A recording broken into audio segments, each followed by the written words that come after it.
Hello student, success coaching classes में आपका स्वागत है। यदि आप चैनल में पहली बार आए हैं तो चैनल को सब्सक्राइब कर दें और बेल आइकन को ऑल में प्रेस कर दें ताकि आने वाले सभी वीडियो का नोटिफिकेशन टाइम पर मिल जाए। यह चैनल स्पेशल झारखंड बोर्ड के लिए बनाया गया है। यदि आप क्लास 7 के स्टूडेंट झारखंड बोर्ड से हैं तो चैनल को जरूर सब्सक्राइब कर लीजिए। आज हम डिस्कस करने वाले हैं क्लास 7 हिंदी का चैप्टर नंबर 1 चाहता हूँ। इससे पहले हमको पाठ का सारांश आपको समझाने वाले हैं। देखिए, बोल रहा है पाठ का सारांश में बोल रहा है जो प्रस्तुत कविता देशभक्ति की भावना से लिया गया है। ये कविता लिया गया है देशभक्ति की भावना से लिया गया है। इस कविता में कवि ने अपना सर्वस्व मातृभूमि को समर्पित किया है। क्या बोल रहा है, इस कविता में अपना सर्वस्व जो है मातृभूमि धरती को समर्पित कर दिया गया है। इसके बाद भी उसे लगता है कि मातृभूमि को ऋण नहीं हो सकता है, ऋण नहीं हो सकता। मतलब जितना भी हम लोग कर दीजिएगा मातृभूमि के लिए तो फिर भी हम लोग उसका ऋण पूरा नहीं चुका सकते हैं। इसलिए वो अपने देश को, धरती को और कुछ समर्पित करना चाहता है। प्रस्तुत कविता आज़ादी की लड़ाई के समय की है। उस समय की रचनाओं में सर्वस्व, यहाँ तक जान कुर्बान कर भी आज़ादी प्राप्त करने की प्रेरणा दी जाती थी। उसी तरह की यह एक कविता है। आगे देखिए क्या बोल रहा है, इसका कवि का परिचय देखिए क्या बोल रहा है। तो रामा अवतार शास्त्री का जन्म 17 मार्च 1925 को मुरादाबाद यूपी उत्तर प्रदेश में हुआ। ये बात को याद रखिएगा, इम्पोर्टेंट है। आगे देखिए क्या बोल रहा है, इन्होंने दिल्ली विश्वविद्यालय से ग्रेजुएशन मतलब स्नातकोत्तर की पढ़ाई की। नया खून, 8वां स्वर, गीत सप्तक, 21 गीत आदि काव्य, राम झरोखा और समाधान उपन्यास की एक प्रमुख रचना है। अब देखिए इसका कुछ ऑब्जेक्टिव क्वेश्चन यहाँ पर है। तो सबसे पहले ये क्या आपका एक पद्यांश को पढ़िएगा। उसके बाद देखिए यहाँ क्या बोल रहा है, इस कविता में कवि कौन है। तो याद रखिएगा इस कविता में कवि कौन है, रामा अवतार शास्त्री। अभी तुरंत हम लोग बताएं हैं। आगे देखिए बोला गया प्रस्तुत पद्यांश किस पाठ से संकलित है। तो इसका कौन सा चैप्टर का है, चाहता हूँ। तो ये इसका ऑप्शन हो जाएगा। आगे देखिए क्या बोला, सुमन का अर्थ क्या होता है। तो आपको पता है सुमन का अर्थ क्या होगा, फूल होगा। आगे यहाँ पर देखिए क्या बोला है, चमन से क्या तात्पर्य। तो याद रखिएगा चमन से क्या तात्पर्य है, तो उपवन होता है। क्या होता है, उपवन। आगे देखिए नील शब्द का अर्थ क्या है। तो याद रखिएगा घोंसला होता है। अब यहाँ पर देखिए कुछ आपको बोला गया है। जो पहला है यहाँ पर सही विकल्प का चयन करें। चाहता हूँ कविता में कवि कौन है, चाहता हूँ कविता में कवि कौन है। तो याद रखिएगा रामा अवतार त्यागी है। ऑप्शन नंबर बी बिल्कुल राइट आंसर हो जाएगा।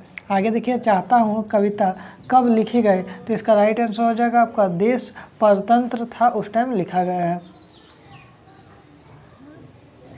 आगे बोल रहा मान और प्राण अर्पित किसे करने के बाद कही गई है। तो देश को कही गई है। इसका ऑप्शन नंबर राइट हो जाएगा डी।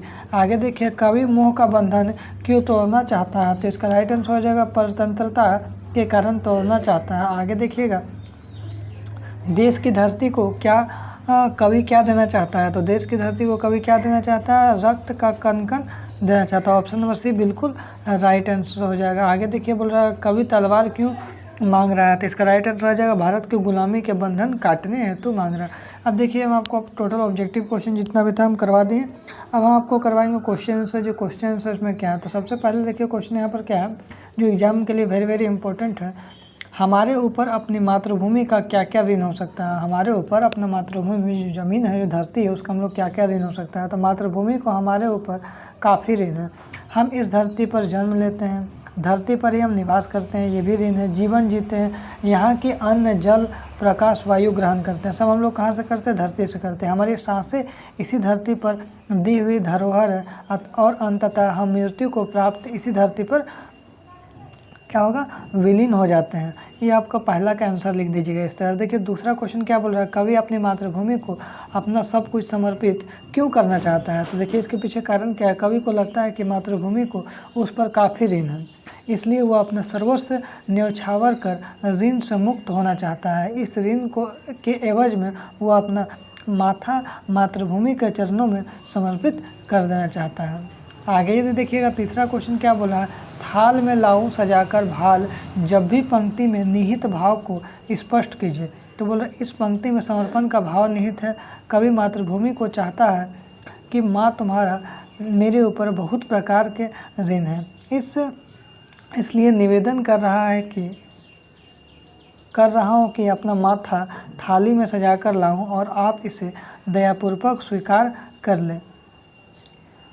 यह मेरा आपके प्रति सच्ची श्रद्धा एवं सच्चा समर्पण है। अब देखिए चौथा क्वेश्चन का आंसर क्या होगा। क्वेश्चन क्या बोल रहा है, कविता के युद्ध में जाने से पूर्व किस तरह की तैयारी की बात की गई है। तो बोल रहा है कविता में युद्ध में जाने से पूर्व कवि अपने मोह के बंधन से मुक्त होना चाहता है। उसके बाद यहाँ पर क्या बोल रहा है, वह दाएं हाथ में तलवार एवं बाएं हाथ में राष्ट्र ध्वज लेकर रणभूमि में कूच कर जाना चाहता है।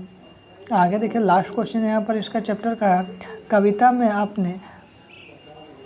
अपने घर गांव से क्षमा याचना की बात क्यों की गई है। तो यहाँ राइट आंसर क्या हो जाएगा इसका, लिखिएगा कविता में कवि को ऐसा लगता है कि गांव घर आदि मोह माया के बंधन है। इस बंधन से जब तक आदमी मुक्त नहीं होगा तब तक मातृभूमि की सुरक्षा की लड़ाई में बलिदान नहीं दे सकता। अतः वह अपने गांव घर से क्षमा याचना कर तलवार लेकर ध्वजा धारण के आज़ादी की लड़ाई में शहीद होने जा रहा है। ये हम आपको टोटल क्वेश्चन आंसर आपको करवा दिए हैं, इसके जितना भी ऑब्जेक्टिव है सब करवा दिए हैं।